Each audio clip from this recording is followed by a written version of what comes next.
You can use this touchscreen display and these control panel buttons to view information and adjust settings for various vehicle systems.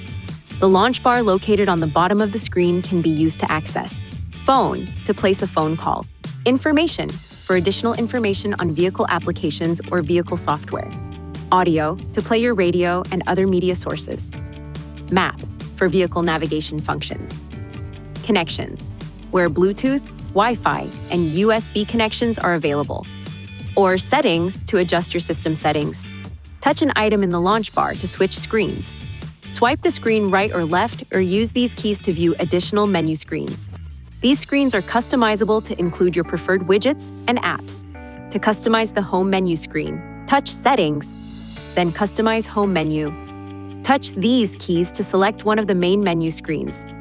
Touch these keys to move through various options that can be added to the main menu. When you find one you want to use, simply drag it to the location you want. If you want to delete an item, drag it to this icon and touch Yes to delete. To return to the previous screen, touch this icon. Some functions cannot be operated while you are driving. They will be grayed out or muted on the screen. Please see your Nissan Connect owner's manual for important safety information, system limitations, and additional operating and feature information.